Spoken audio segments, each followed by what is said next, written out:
This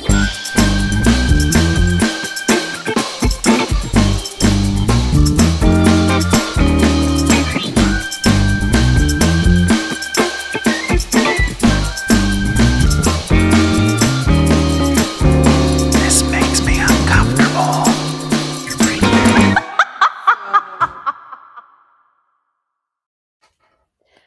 Welcome to the This Makes Me Uncomfortable podcast.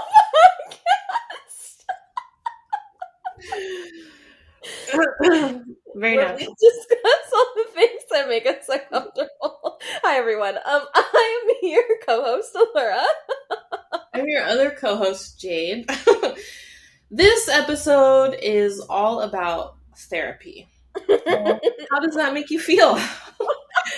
We're going to be charging you to listen to this episode, so if you stop listening, you'll be subject to extreme cancellation fees. The very extreme cancellation fees. Mhm. There will be a box of tissues next to you, so be prepared.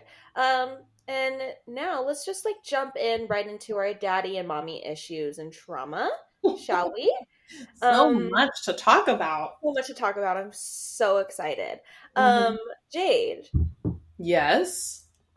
what's been making you uncomfortable recently? Who did you make up? Do you have a rant? You know, I feel like when Halloween comes and goes, and you're excited that it's one time of the year where people are willing to give you something without expecting other things in return. And say you get this pleasantly decorated little Halloween bag of treats for your children at school, and you think, oh, that is so nice of this little kid and their parents to prepare this little treat bag. And then you open it up, and it's the usual jack-o'-lanterns, witches, bats. But now, across these images that usually bring joy and sugar rushes to my cold, dead heart, are Bible verses and things saying that this is not the season for Satanism, but for God. And I go, damn, why'd you gotta fool me that way? And that just makes me uncomfortable because it makes me feel pretty judged. Like, I just wanted some free almond joys. It wasn't about the devil or anything. So it was just kind of hurtful. Yeah, that's a real bummer. Yeah, I'm already struggling with this feeling that everybody hates me, and now Jesus is mad too. It's because I had a jack-o'-lantern. It's like pumpkins are like digging the insides out of a living thing. What's making you uncomfortable, Laura? I mentioned to Jade earlier, but I've been crying a lot more, and that's been a weird, Hilarious, uncomfortable feeling. A bit of a foreign feeling, because I haven't been able to do that in a long time. And so now it just kind of, a song came on, and mind you, I had already, started crying previously, so it was, residual ones. But I was, sobbing in my car listening to a song, and it wasn't even particularly sad. The music just hit me in that moment. What was the song? I don't even remember. No, I don't even remember. I just, remember just, I'm crying. That was last night.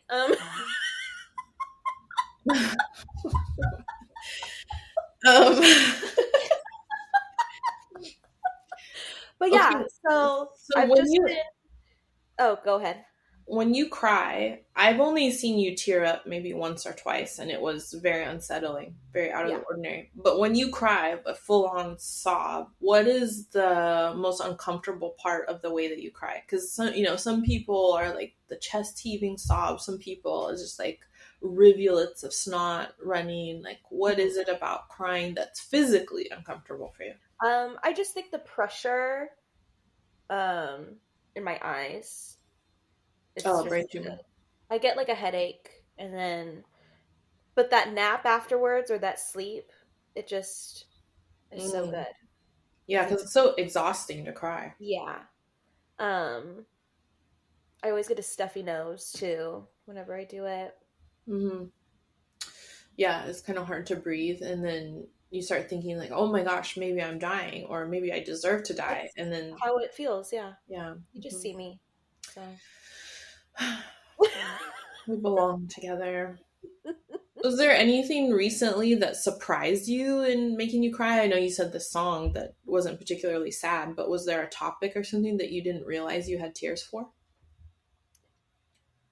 I guess we're jumping the gun here, but like literally in my first session of therapy, I like started crying, and like I knew it was a topic that like I knew was an issue, but I didn't realize how much it was like affecting me. And Mm-hmm. so when I was able to talk about it, like immediately tears like was like streaming down my face and I couldn't control it. Mm-hmm. And I had never said anything like that out loud. I've always said it like to myself, but like never out loud. And so I think saying things out loud and making it real has been um a trigger for my crying.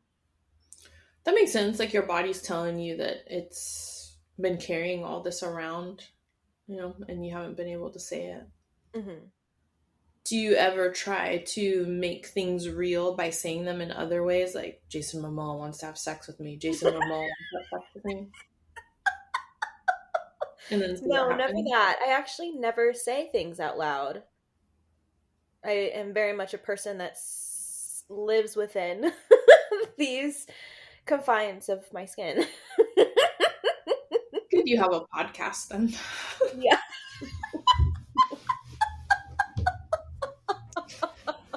So, since we're talking about therapy today and sharing all of our uncomfortable experiences with it, before this therapy, capital T, happened to you, was done unto you to make you cry, how did you feel about therapy? And like, what made you decide to start the whole process?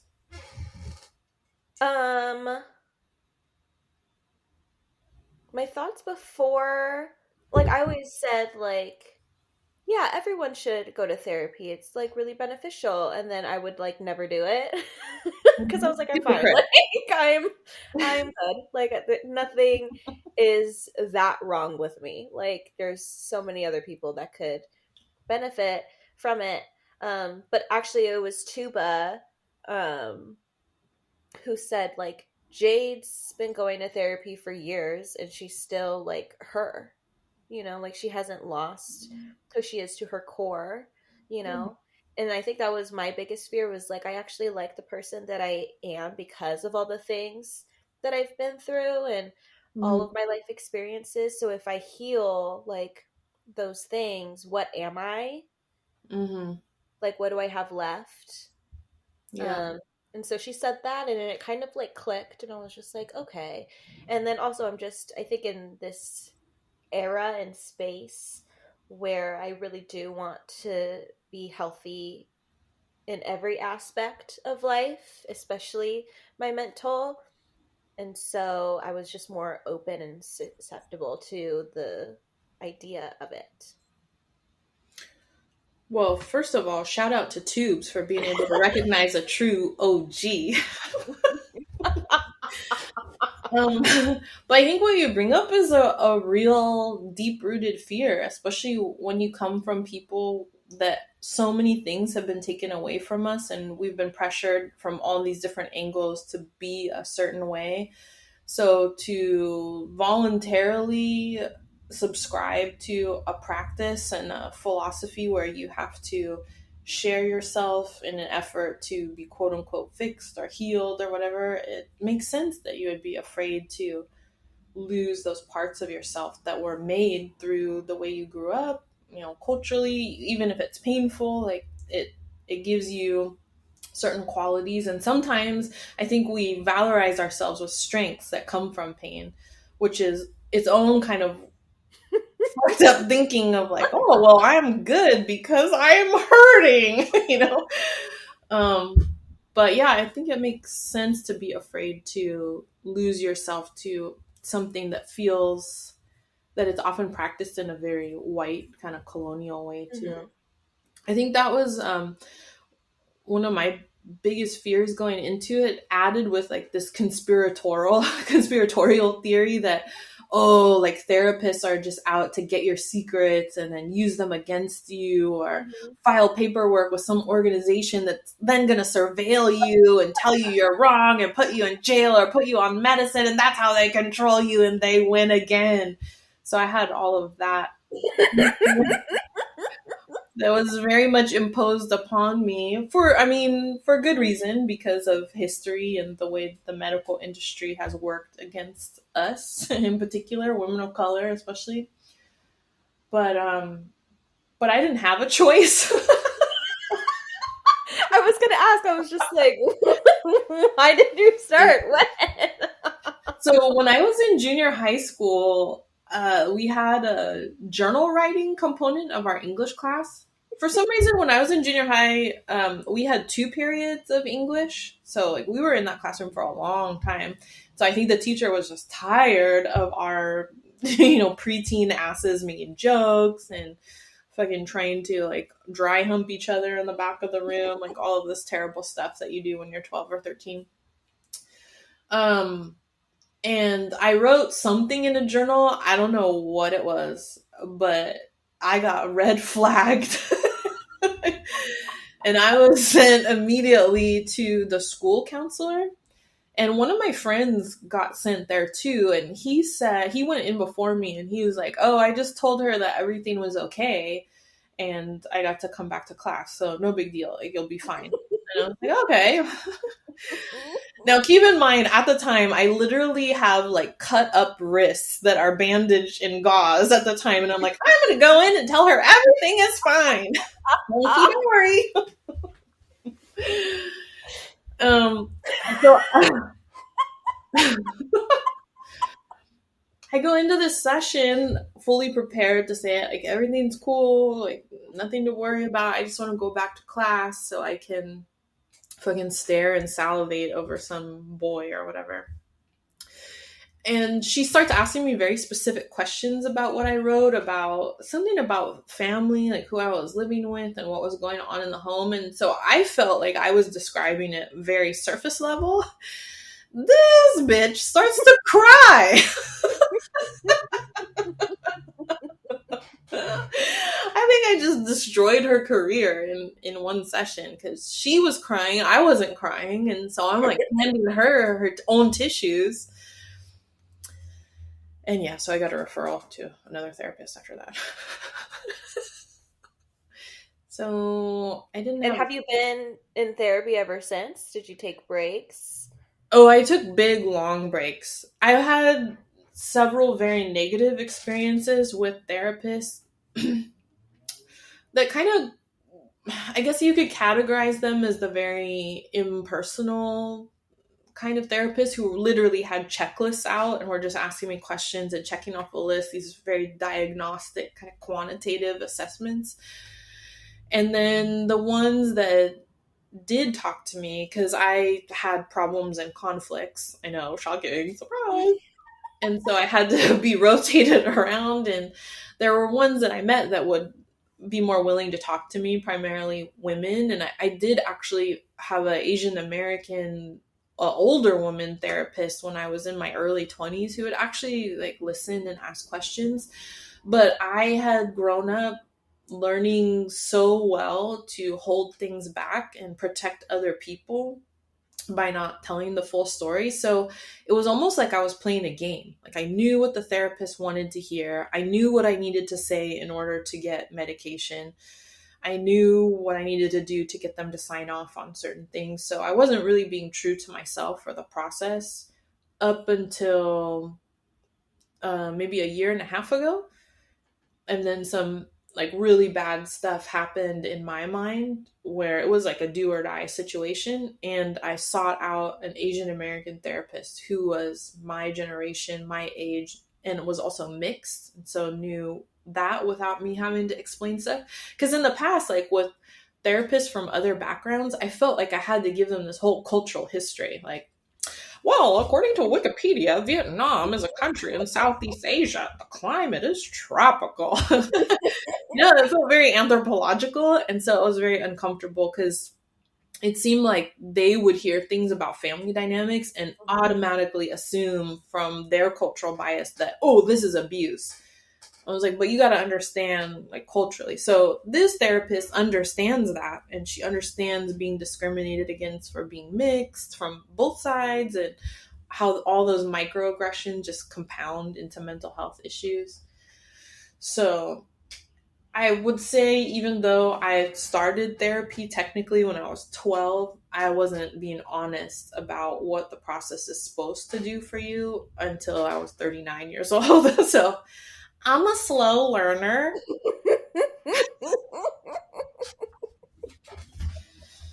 So yeah, I think it's really important to find a therapist who you feel comfortable with and understands where you're coming from, so that there aren't misinterpretations of things and that can lead to misdiagnoses and mistreatments. And I think that's what you were talking about, Allura, of like having someone turn you against yourself.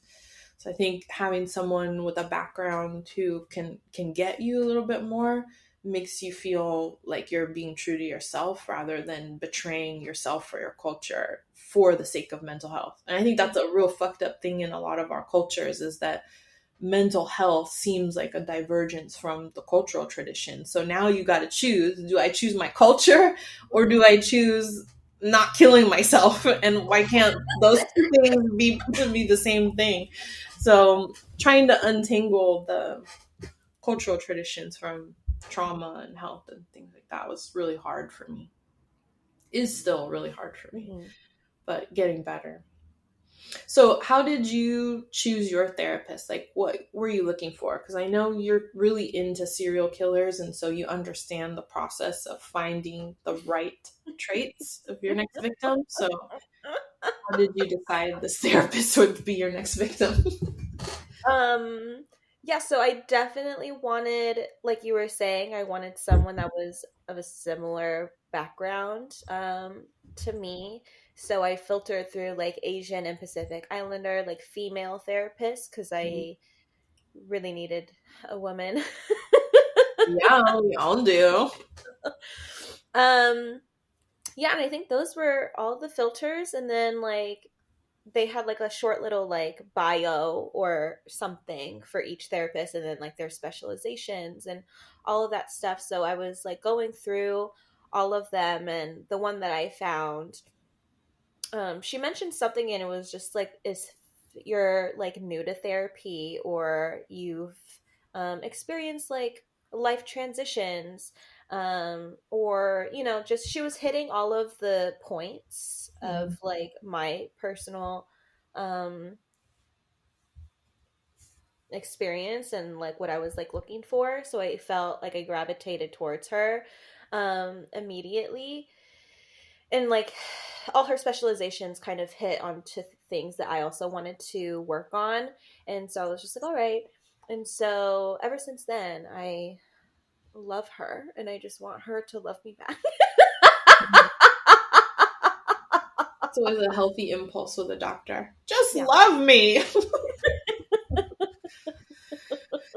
Yeah, it is hard. Do you find yourself trying to seek her approval in 100%. inappropriate ways? I want to make her laugh the entire time. And I think she finds me funny, but also she's getting paid. So that is also like triggering my trust issues a little bit. Yeah. I'm like, do you really find me funny? Like, or she just has a laugh track button. Yeah, literally. Or just like, I'm like, are you really just like, why can't we be besties? Like, what? Like, what are you doing later? I'm sure she loves you though. You're probably like her favorite client of the day. See, that's my goal. Like, I want to be her favorite like appointment of the day. Like, I want her to look forward to our appointments just as much as I'm looking forward to our appointments. I bet you do that for her. But even if you didn't, that shouldn't matter. That's what therapy is actually. Oh, I know. I'm always trying to make my therapist laugh too, especially when we get. What? Does she laugh though? She does. Okay. Oh. Okay. So here's the thing about my therapist. She laughs, but she is a disgustingly beautiful person. Like physically That's beautiful. irritating. It's like a Olivia Munn status. Ugh. Okay? Yeah. So this is really hard for me because I've always felt hideous. And I've been told many times that I'm hideous. So, like all the appointments are on Zoom, so I have to mute my face because looking at my face next to her face is like some kind of fucking April Fool's joke. Like it's, oh, you think mixing Asian and white is going to be pretty? Well, look at this fucking range of outcomes. It is just demoralizing.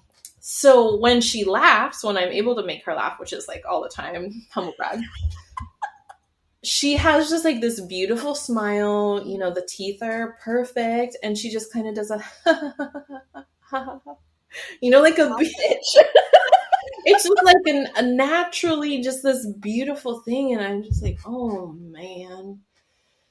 It's very triggering.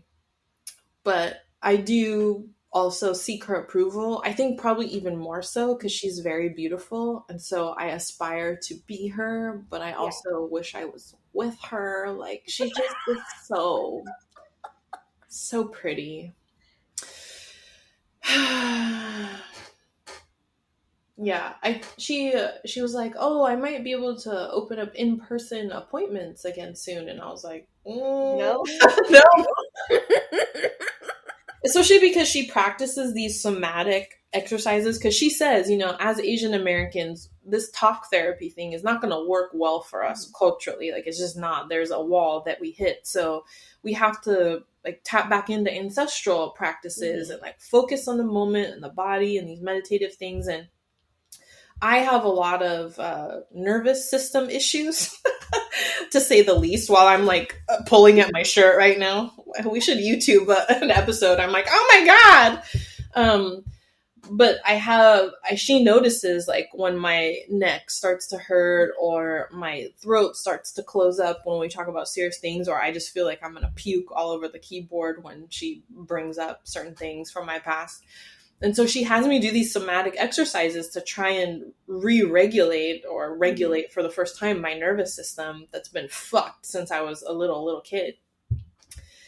So I imagine being in person in a room with this beautiful unicorn of an Asian American, and I'm just like, I could not even like fucking put my hand to my chest in front of you. I would be so insecure. I would just like crumble into dirt.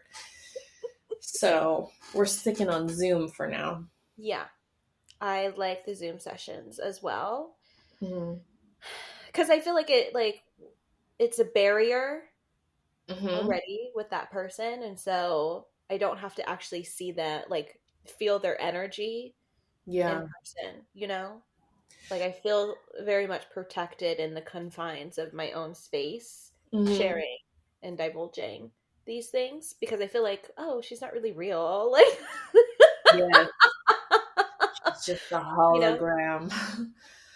Yeah, no, it is hard. I think too, because you and we've been through so many traumatic things. So to survive, we've been able to read people's cues very well. So it makes us hypersensitive to every facial expression or every bodily gesture. So I think it would be very overwhelming to see someone in the flesh reacting to these most intimate details about our lives. It would be overwhelming.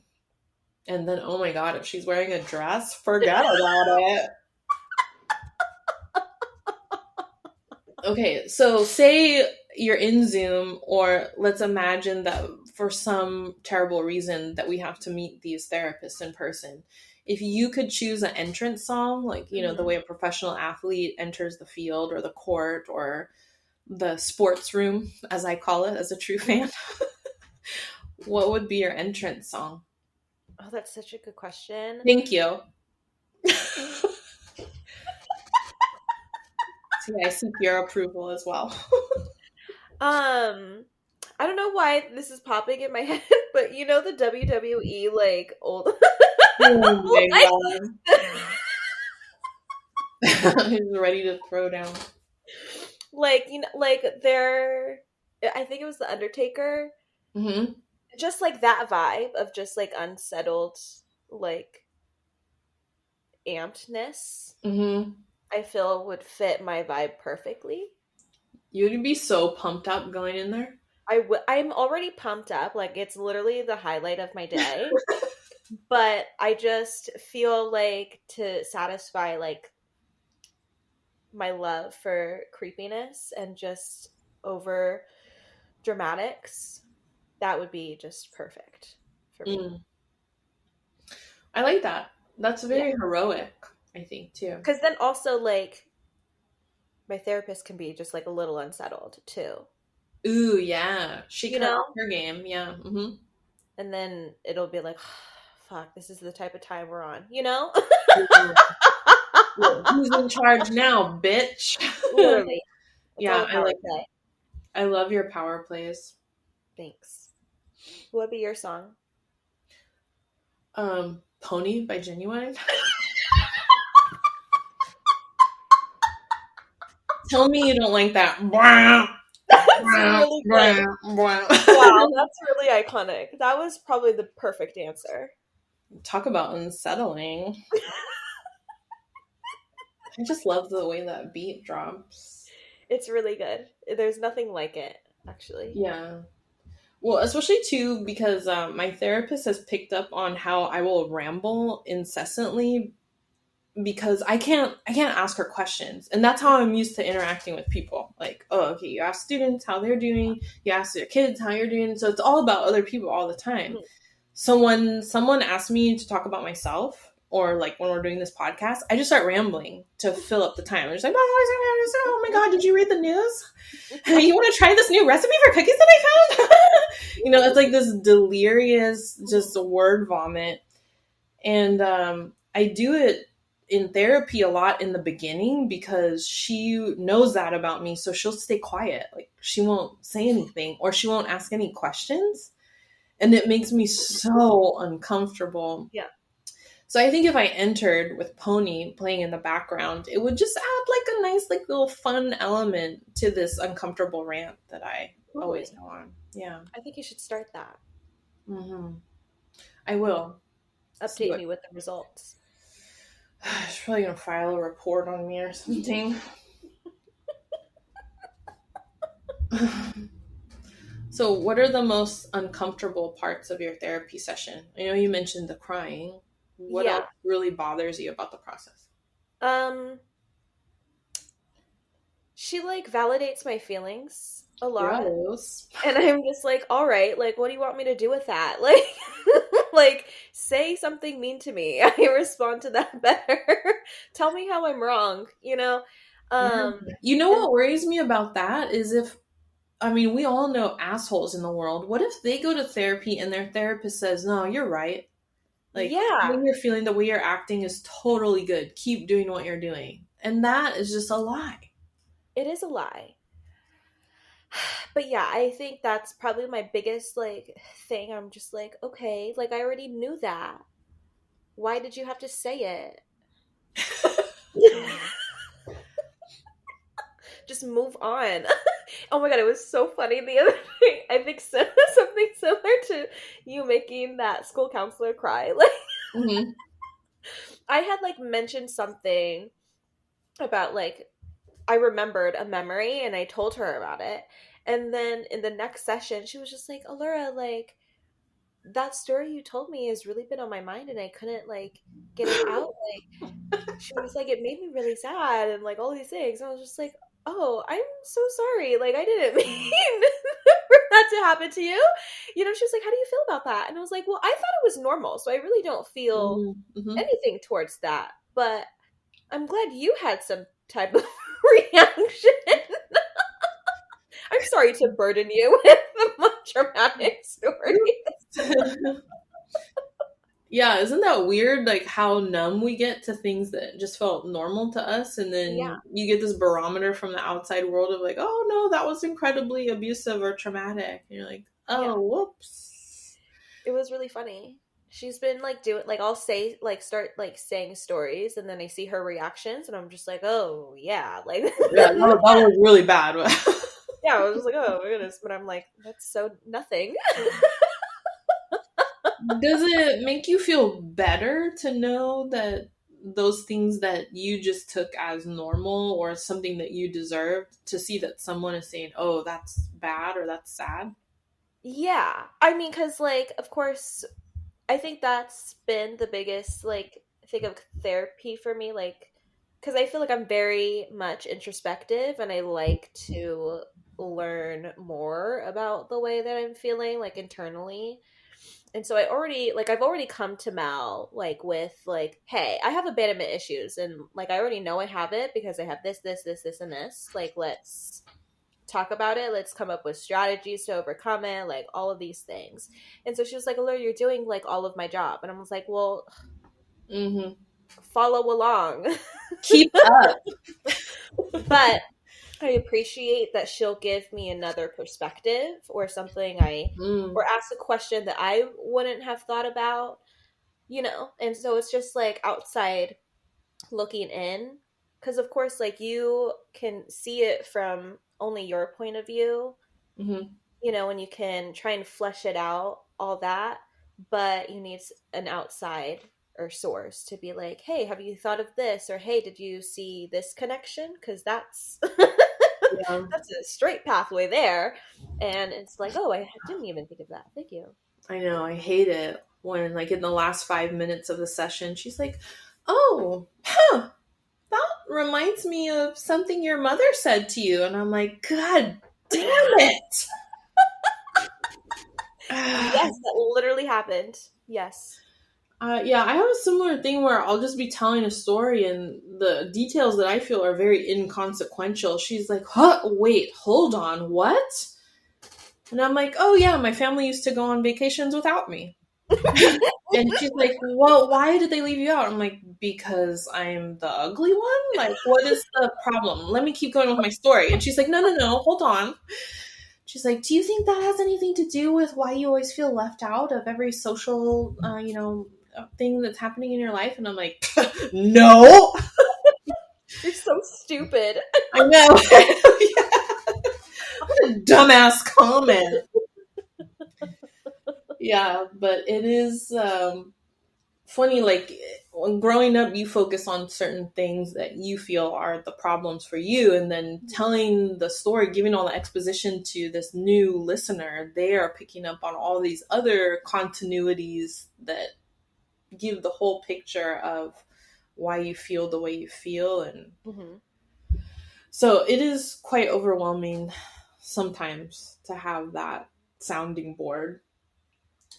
I one of the most uncomfortable but also the most effective things that my therapist did to help me see that fuller picture and to understand the things that were traumatic for me, even if I didn't recognize it as traumatic.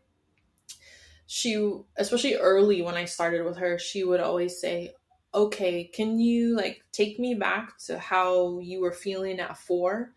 Now, talk to your 4-year-old self. Like, what are you going to tell her as she's going through this moment?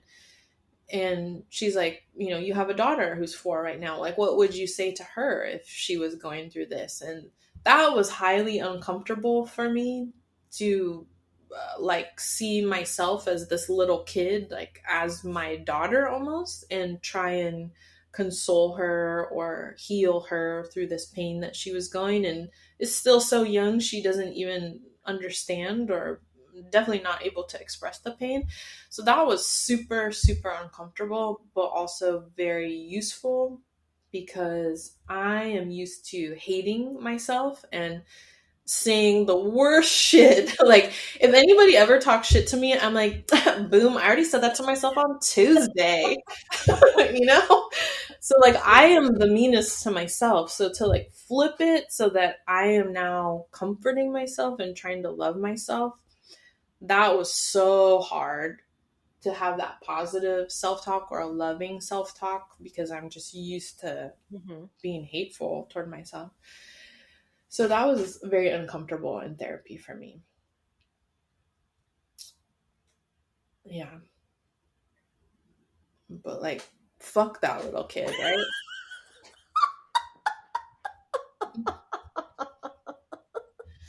Have there been any surprising things about therapy, like things you didn't expect to happen, or things that you like more than you thought you would? Um, and it's not like in the actual sessions, it's just how I am outside. Like I just feel like I was literally at my dad's house yesterday and I just felt so free and able to like actually speak how I normally am and actually have conversations with my stepmom or my dad about things that I would have never been able to say to them previously, or topics that were absolutely off the table. Mm-hmm. And to be able to just talk to them about so openly and freely about things has been very interesting. And it's also like, because I have severe like father like issues, he has Mm-hmm. 100% been my number one topic in therapy and all the things. And so just to see how like I am fleshing out all of these things, but where our relationship has been stronger than it's ever been, you Oh, know? good. And it's just a very interesting thing because I don't blame them at all. Like I can recognize that like yes, these things have happened, but it's in the past. They're their present selves now. Like they're completely different people and I'm a completely different person. So it's Mm-hmm. like we're able to kind of move in that way of just like acknowledging that yeah, there's like things Mm-hmm. that we're both like, working through, but it doesn't have to affect and it could get better, in the future. And so that's been a interesting experience that I've been living recently. And even like with my mom, I'm able to like talk more freely with her as well and have more conversations. And so I feel like it's also my mental space. I just don't want to hide anymore and I don't want to I don't because I always feel like I'm a burden, and so I always kept everything to myself because I didn't want my words or my feelings or whatever to burden the other people. But now I'm just like, I think that's being more, it's hurting me more than it's worth Mm-hmm. than to just say the things. Were your family members surprised to learn that you had those feelings? I don't think so. Like they had I an think they idea. always knew, but I've always been just a introvert and a quiet person. Mm-hmm. Like they understood like they know the things that they've put me through, and so I Mm-hmm. think they were expecting it. So I don't think anything's been a shocker. Okay. Well, I'm really glad to hear that, because I mean, for as long as I've known you, you've described yourself as silent and holding a lot in, and you're such an accomplished person. Like anything you want to do, you do it, and you do it 1,000 times better than anyone I ever know. So, I think when you have someone who's really high achieving like that, it seems, and they're quiet too, it seems like everything is okay. So I'm just glad that now that you feel empowered to share the things that have given you pain, that your family is willing to listen and they acknowledge it. They're not trying to gaslight you or, turn you against yourself or against them, and that you have these strengthening bonds with them. That's very heartening to hear. So I'm glad that you're doing that for yourself, because you deserve that support. Thanks. On the contrary, I have fewer relationships than ever. Well, I think for me, I mean, obviously, you and I bond a lot through, I think, feelings that we've had and the ways that we've reacted to them. We have very similar attachment or unattachment style. But obviously, different things have happened to us in different contexts and things like that. I think what I have learned is that to create a boundary is okay, because I think with, similar to you, always repressing my feelings and my needs. I was always in service of other people around me, like a real people pleaser, always subordinating myself, disregarding and dismissing myself in favor of someone else, even if that person was hurting me. So that's made me very susceptible to replicating that in abusive relationships, which I learned through therapy too. I didn't think that certain relationships I had in my life were abusive, but they were, like from friendships, romantic relationships, and work relationships as well. Alert, Murray Cruz. No, just kidding. um, so learning to set a boundary and being okay with that is a big project that I had, because setting a boundary and saying no to certain people in my life has been a real struggle, because it means then I have to center myself and say, these are my needs, these are my thresholds, and if you can't respect that, then I need to mark a boundary, even if that means cutting you out of my life. So that is very hard, especially specifically like ethnically, and like that specific cultural heritage goes against that, but also in American discourse about mental health. When you say, I'm not going to speak to this person in my family, or this is a boundary I draw with my parent, people always come back with like, well, that's your parent, like you only get one. And so it's almost like this guilt trip is kind of built into how people respond. And it's like, look, that is the hardest decision I've had to make, is to draw a boundary with this person that I love above so many other things, including myself. So to come to that decision is really, really hard. And I would not do that unless my safety or my children's safety was threatened. So if I did that, why not you hold back on guilt tripping me and respect that? And, bloodlines aren't everything. Like, I feel a lot more protected and understood and cared for by people who are not my blood. So making me hold on to this bloodline seems really superficial in a lot of ways. And I don't think that I'm someone who goes through my life just disrespecting people and lying and like doing all this crazy shit to people. Like, that's not me. So why would you assume that I was being shitty to someone I had set a boundary with? Like, that is for good reason, and I've overthought it to death. So I think that is something surprising that I never thought I would do or could see happening, but I've had to do it just for survival purposes for myself and to protect my family and things like that. So that's been surprising for me, I guess. Yeah. Do you think I'm a shitty person?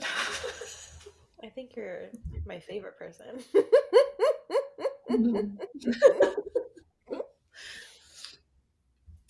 But it's hard when, you come to certain realizations that just in general people are not supportive of.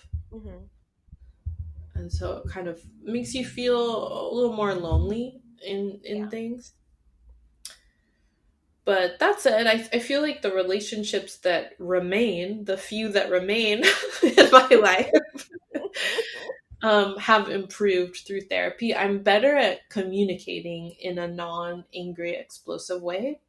I grew up in a family and in a house where people were like yelling and throwing knives and hitting each other and lying and manipulating and just out to get one another. It was like the fucking Hunger Games. So to break out of that and to just have a conversation without yelling or wanting to get physical, like, that's been hard too. So now I can express myself a little bit better, she said, stumbling over her words for a podcast. I think I'm still struggling with that. Like if I don't talk for a long time and someone asks me a question, my tone immediately is crazy. Like and so they're just like, Allura, like, why are you yelling? Why are you upset right now? I'm like, I'm genuinely am not. I Yeah. just need to get warmed up a little to be around people. Yeah. I think we can come off cold. Like I took my kid to one of her classmates' birthday parties yesterday, and when people try to make casual chit chat, I find myself getting very irritated because to me it just seems like bullshit.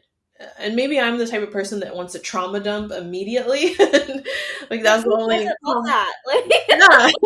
Like let's who get wants to the to not be nitty-gritty. relatable? Like,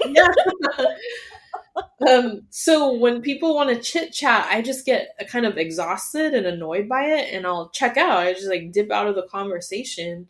mhm. And so it's very hard for me to communicate with new people to make friends with because it feels like it takes so long to actually get to anything substantive or meaningful. I don't want to talk about the weather or, the shorts your kid is wearing. Like, I don't care. Mhm. So it's just very hard to communicate in those situations. I don't think I will ever have a new friend.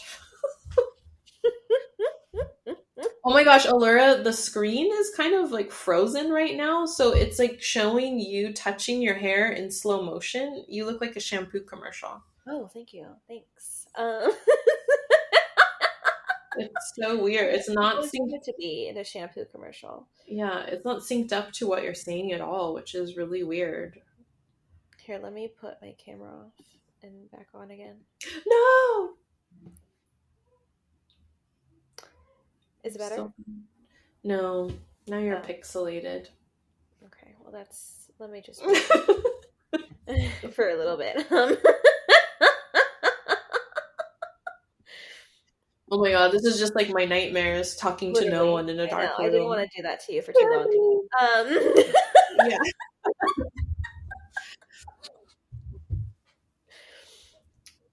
Where do we So, go from here?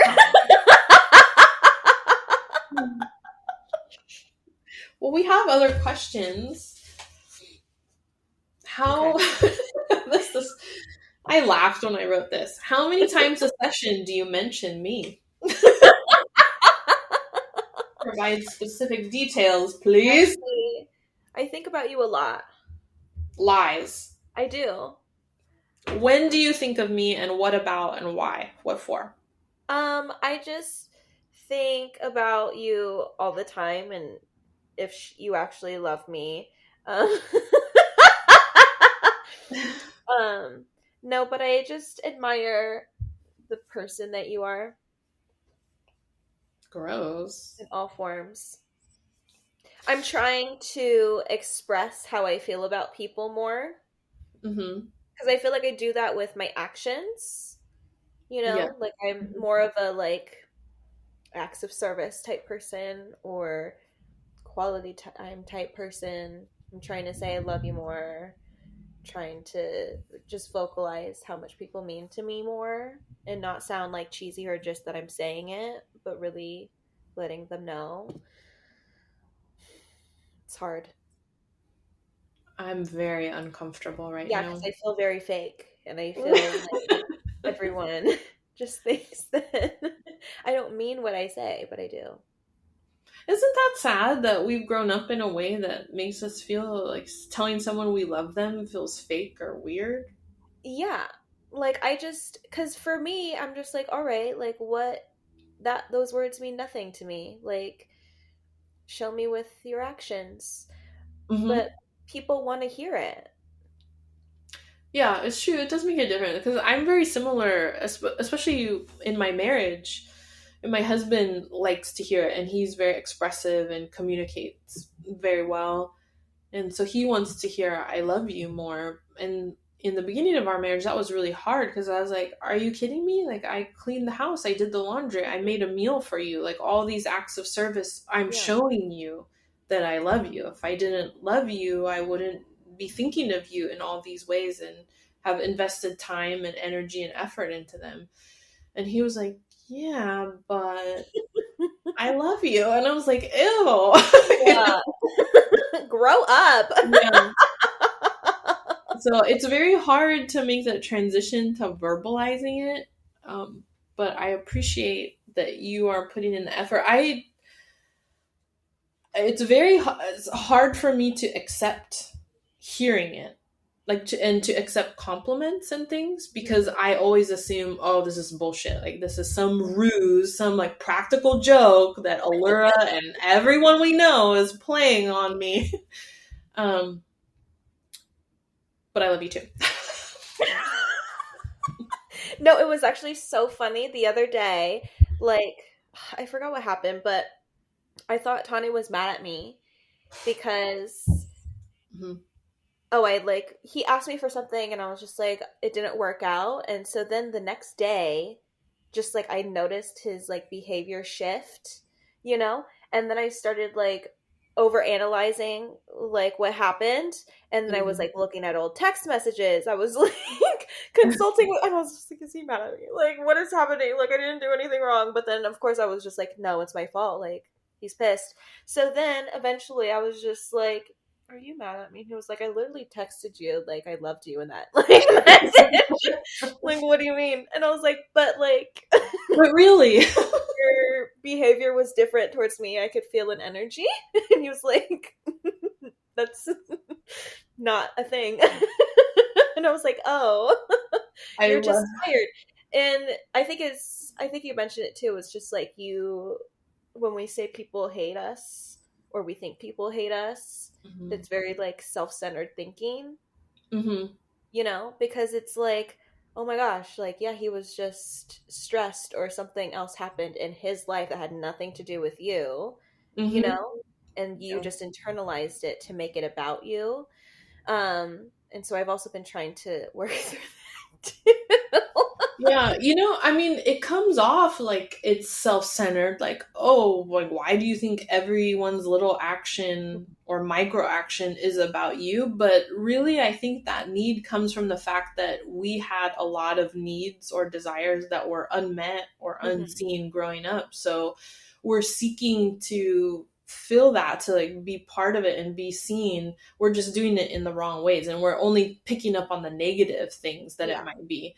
So it speaks to this deficit of Mhm. attention and care that we got, more so than us like self-aggrandizing our importance. Yeah. So I think it definitely comes from a place of pain and insecurity, which, by the way, I was spiraling about, Miss Allura Marie Cruz, because I noticed that someone re-followed me on Okay, I knew Instagram. you were going to talk about that because, listen, I was going through. Uh-huh. When I saw that, I was like, she deleted me because she hates No, me. this is what happened. I was going through like Mm-hmm. my least followed people, so I was just like, let me just like clear this up a little bit. Let me just follow a few people.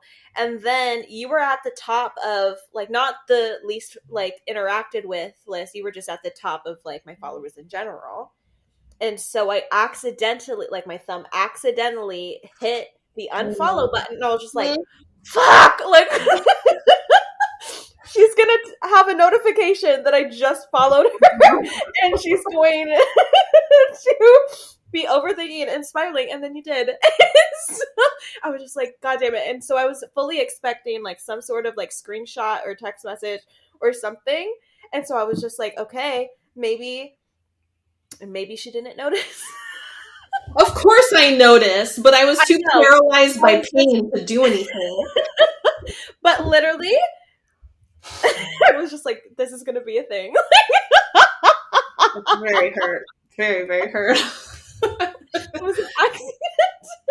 I I think I know that those things happen by accident all the time. I've done them myself, but I think in the past 2.5 weeks or so, some things have happened that have caused me to get into hypervigilant mode, where I'm interpreting every single thing as evidence that someone hates me. Like the way you went to archival research looking at Tane's text to figure some strand that led to him being angry at you.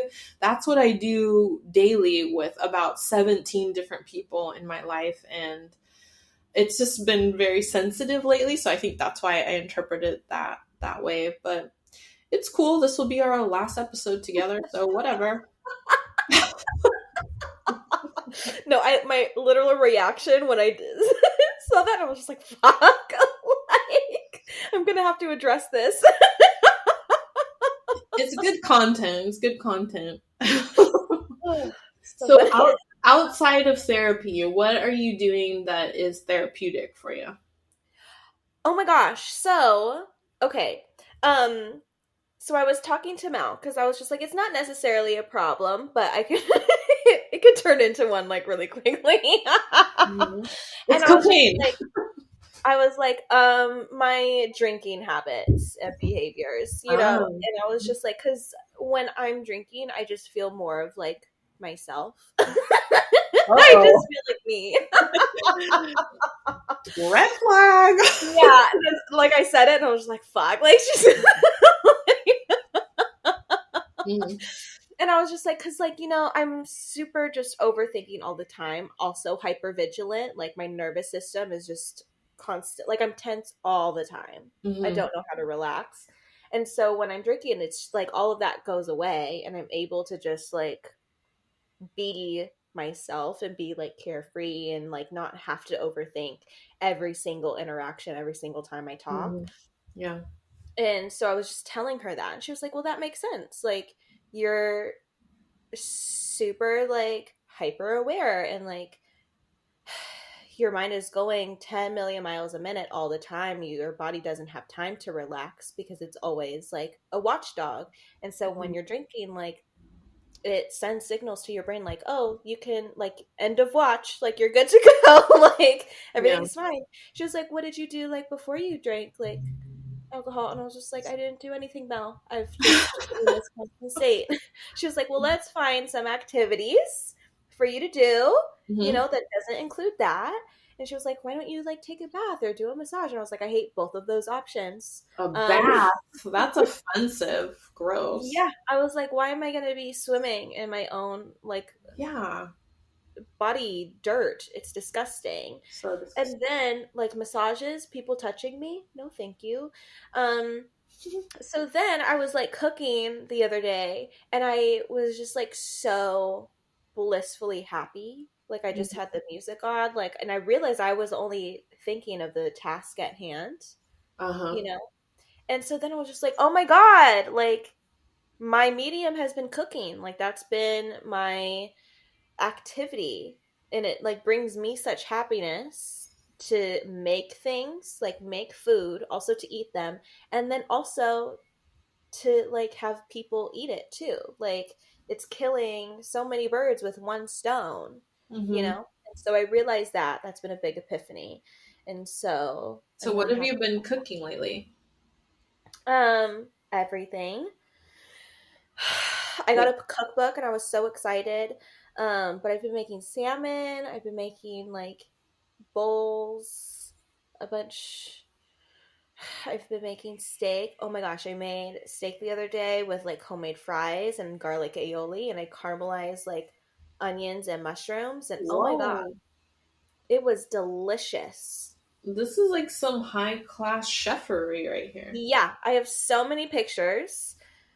I'll send them to you. I made, like, a shrimp pasta the other day just for myself. Like, it's been amazing, and that's where I'm the happiest. That's good that you have something that keeps you kind of meditative in the moment and gives you focus and is also act of service, but it's also nourishing yourself at the same time so you don't get depleted from Yeah. serving others. So I was But excited to do that. a problem with that is that you've never cooked for me, and therefore I am hurt. I will cook you your favorite meal. You know what? If you decide to do that thing that we talked about before we were recording, that to go off of drinking for a month or something, we should record an episode where we just have drinks and get completely uninhibited from our anxiety and fear. That'll be so much fun. I would love to do that. Because I feel like if I do an edible or drink one drink, because I'm such a lightweight, that I feel like I am my funniest self. I'm so much louder. Mm. Can't imagine. I was literally at my dad's house last night, just belligerent, Mhm. and I was just like, oh my god, like all the like the whole neighborhood is Mhm. up. Like if they weren't up before, they're up Yeah. now. Yeah. That's Allura, free Allura. Free Allura, she's louder. Mhm. She's a little bit meaner, Which I like. which is crazy. I know, how could it get meaner? Okay, like she's a bitch. Being a bitch is very liberating. Yeah. I tried to, so my therapist does a lot of somatic and rehabilitative stuff, especially for people who are athletes. But I have never been an athlete because my mom was always like, you want me to pay money so you can run from a ball? Like, that's ridiculous. So I never had any kind of exercise or anything as part of my life whatsoever. It was not practiced or encouraged. So when my therapist from her background says, "Oh, you should get more active because once your body starts moving, then your mind's got to focus and it's focused on being healthier and stronger, you'll feel more capable and a lot of this anxiety will just work itself out through releasing all this muscle tension that you have built up." So there is this yoga class that's outside in a Japanese garden by where I live. And that is ideal because one thing I don't like about yoga classes is that you're inside with other people and then I can smell and see them and it's very distracting and it adds to my anxiety. But if I'm outside and I can hear birds and water, then it kind of drowns all the other people out. So this past week, I was dealing with some stressful things at work and some other good news that I received, which I turned into bad news. I wasn't sleeping. So it was the best news you can give me. I will find a way to turn it into some foreboding, impending doom. So I go to the yoga class and someone meets me at the gate, which is closed. And she says, "Are you Jade?" And I go, "Am I the only one signed up today?" She goes, "Yes, come on in." And I said, "Oh, fuck." Because then what happens if it's just me one-on-one in this big, beautiful garden with one other person teaching me is that I start to serve her feelings more than my needs. And so everything she says, I'm like, "Yes, that sounds great. Namaste." And so I'm like yelling across this garden to her to make sure she feels okay because I know as a teacher, if you have one person in the room, you're going to feel like a failure. So I was like overcompensating and having a hard time relaxing and doing all that. So that was a little hard, but I'm going to try to keep doing that. Because I also found out that I have a degenerative issue with the how do they call it? The cartilage behind my knees. So I can't, like doctor's orders, I can't do any kind of physical thing outside of yoga or walking or swimming, but that's fucking gross. So Well, I'm so glad you're doing yoga. yeah.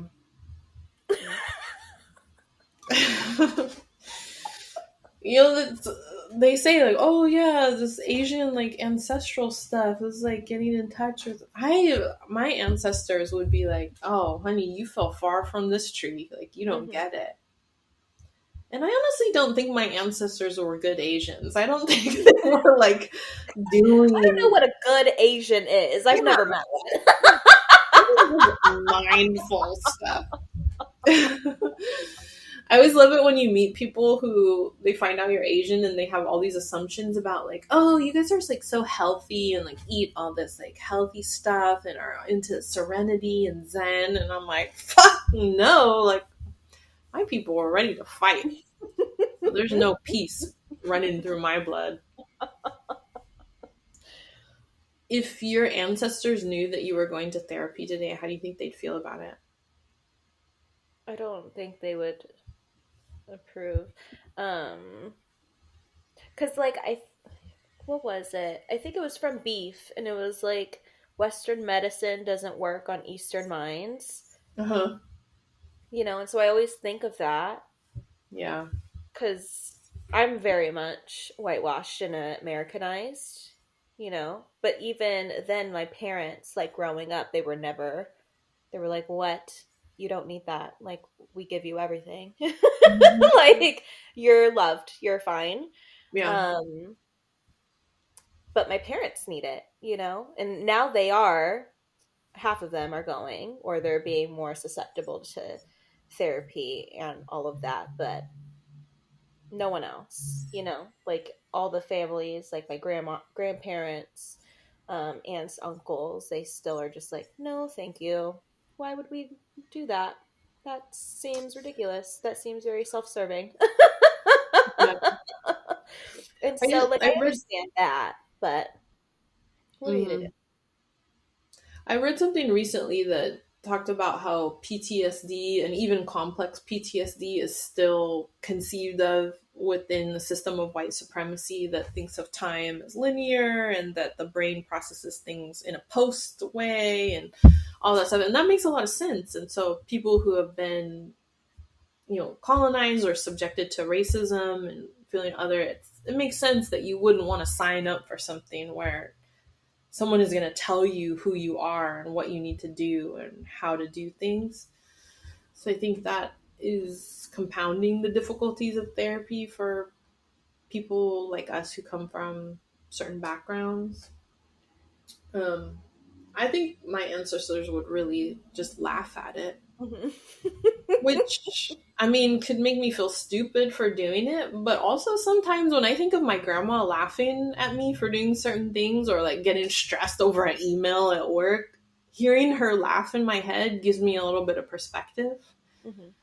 It's just her way of saying that is not something you should be worried about. So to kind of take a step back and let certain things go and pick your battles.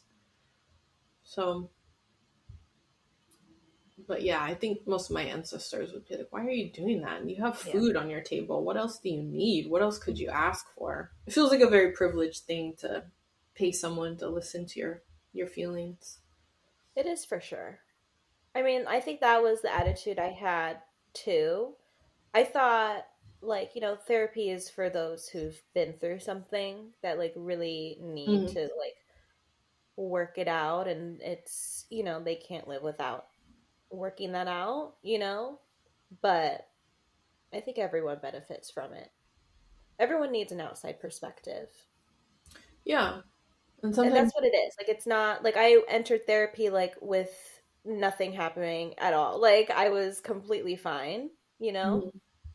but I'm still able to delve into things that I haven't been able to do myself.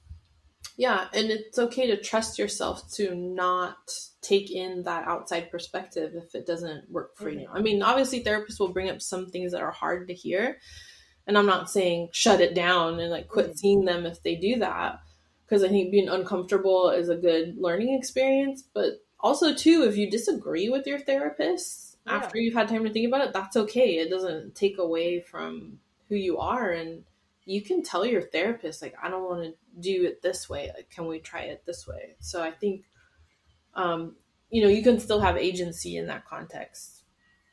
And you're paying for it, too, which Hmm. is crazy how much we have to pay for therapy, even if you have insurance. I just think of all the thousands of dollars I've spent, and everyone's like, "Oh, you should think of it as an investment." I'm bullshit. I spent that money. It's gone. It's not an investment. My trauma will still be there. Um, but I always think of, God, what could I have spent that money on that maybe would have been more healing? Like I could have gone to Greece or something. So if you could get all your therapy money back, Hmm. what would you spend it on? And I looked up the prices for cocaine in this year, and the Oh DEA yeah, said how much is between it? good cocaine between 160 and 200 a gram in California. So just keep that in mind when you answer.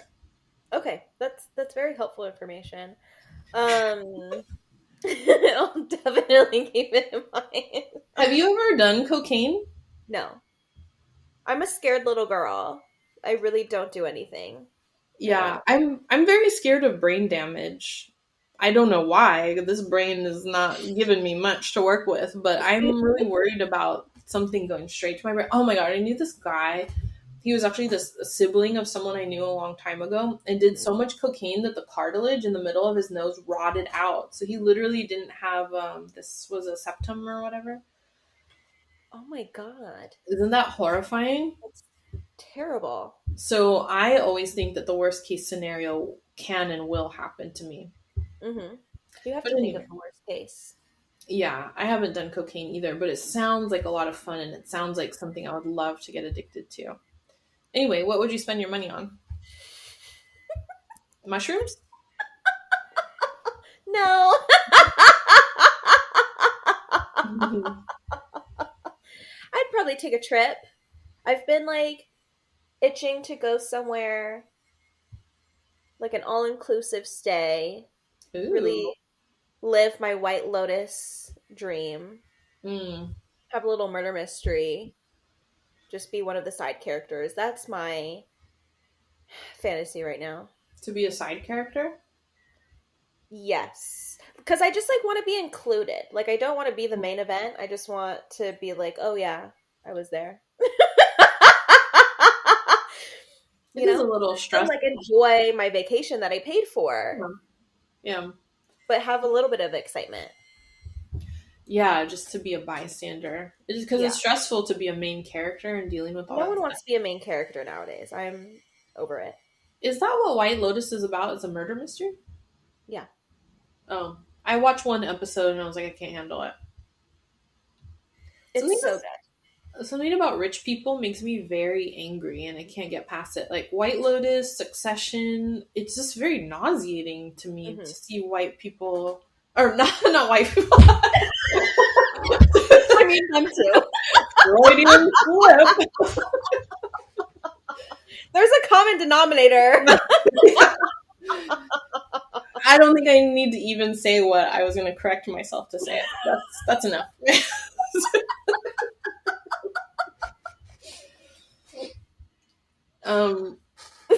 So I was speaking of white people. So you know how with audiobooks and stuff, there's always a very sort of white voice that narrates it. Mhm. Well, now with AI, one of the pros of AI is that you can get different voices to read you stuff. Mhm. And Snoop Dogg is very omnipresent in these technological devices. Like you can have Snoop Dogg say anything to you, which is awesome. But I was wondering if you could have your therapy session in the voice of any hip hop artist or anybody famous, really. Whose voice would you choose? I feel like I would love Snoop Dogg, but I feel like it would be very distracting and nothing would get done. I'd be laughing. You know? That's such a hard one.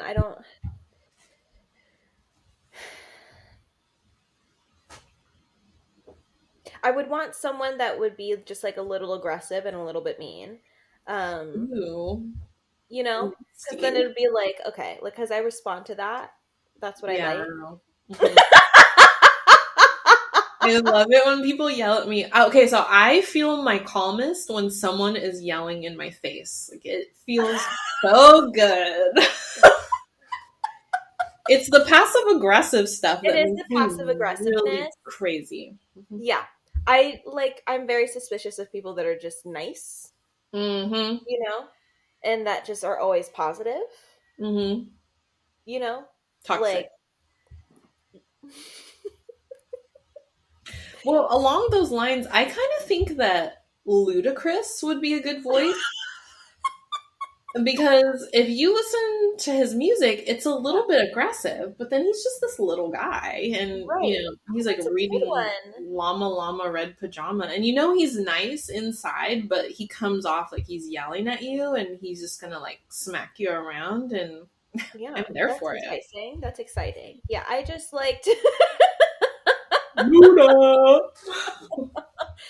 I just like when someone's just a little bit aggressive and a little bit like mean to me.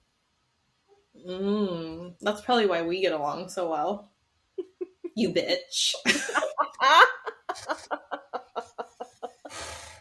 You know what I read last year this book called Radical Love by the actor Zachary Levi, who people probably know most from he is the voice of Flynn Rider in Tangled. Did you grow up with that movie? Oh my god, I love Tangled so much. It was a good movie, right? So he's the voice of that. So his book, my husband recommended it to me because he's like, oh, this guy was talking about his childhood experiences on this podcast, and it sounds just like a lot of the issues. And I was like, okay. Rich Hollywood white boy actor has my background. Totally trauma twin.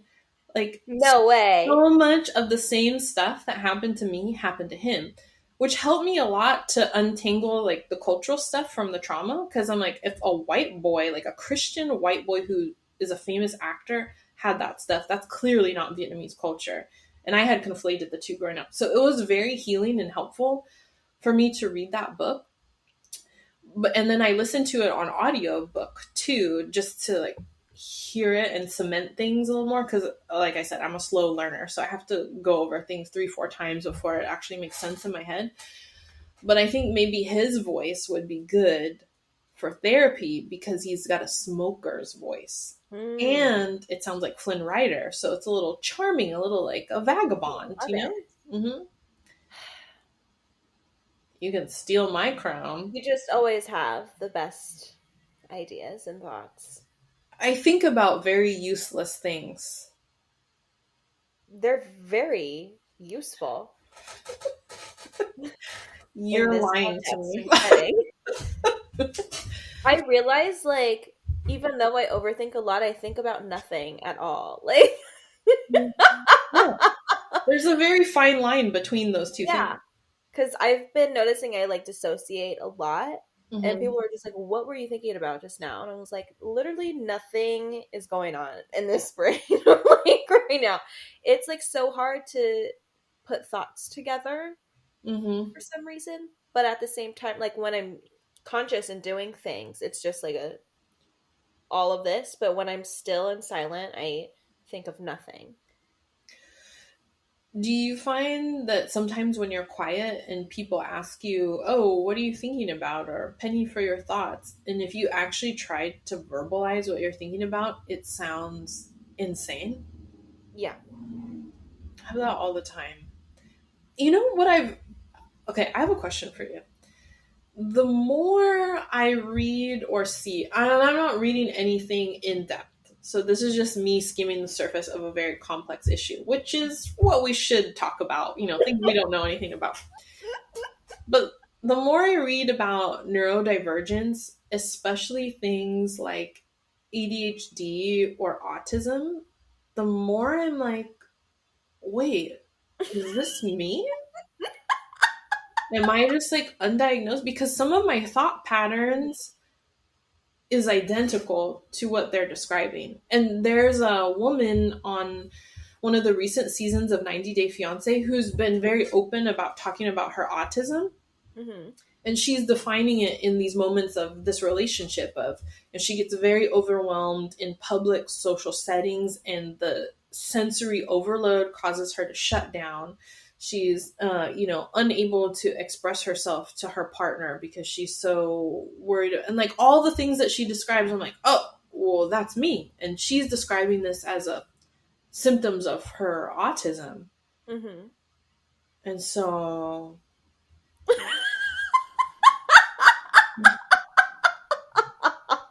yeah.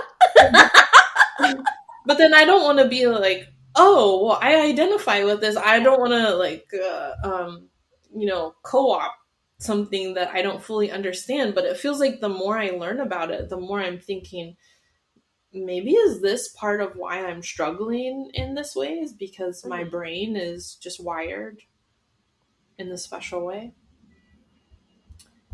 I can see that. Who knows? Did you say you could see that?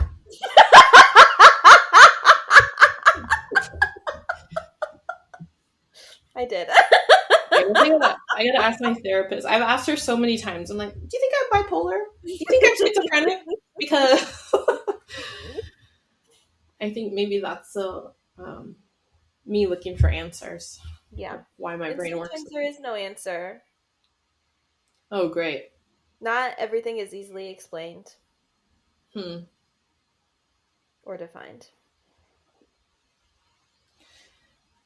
If anybody listening to us, if there is anyone listening to us, what advice would you give them if they're considering starting therapy? Or if someone they know is starting therapy and they want to support that person, what would you advise them to do?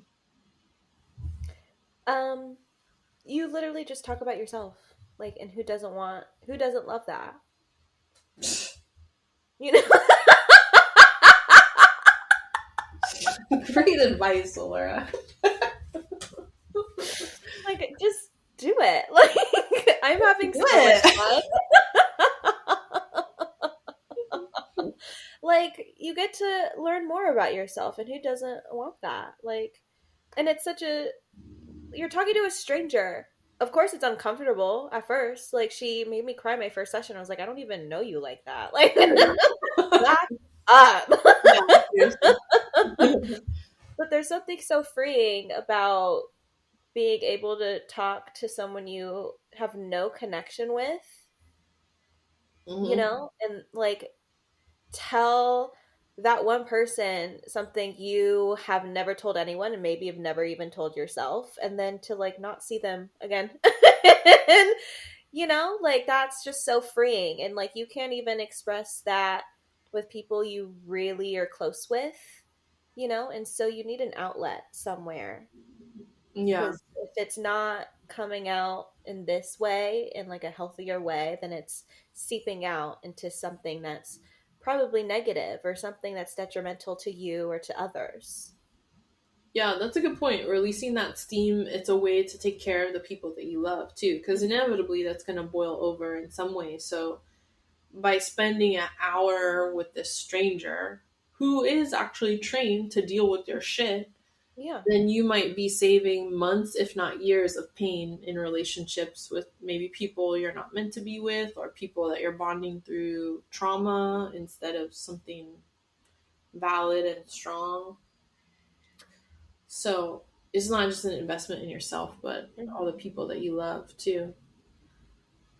And I would say, if you know someone who's going to therapy, don't do the bad joke that I did earlier, or like, oh, Laura, what did you say about me in therapy? Never ask someone in therapy, what did you talk about? Or are you talking about me? Is this about me? Let that person have their space and respect that they're using it to strengthen themselves and not to talk shit on you or to do anything bad.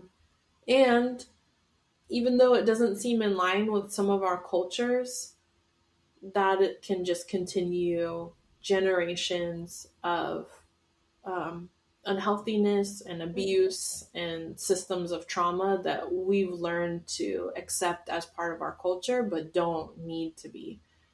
Like, our culture should be something empowering that brings us together, not is used to justify abuse and unhealthy power dynamics in the name of quote unquote culture. Beautifully said. Thanks. I love you. I love you. Don't unfollow me on Instagram ever. Well, that's all we have for you today. That ended on a really uncomfortable note. I'm Perfect. That was a lot for me. Follow us on our Instagram. Go find you a therapist if you want to. and make good choices. And I hope you heal. Fine, that'll be $200. Okay. I'll send you a check.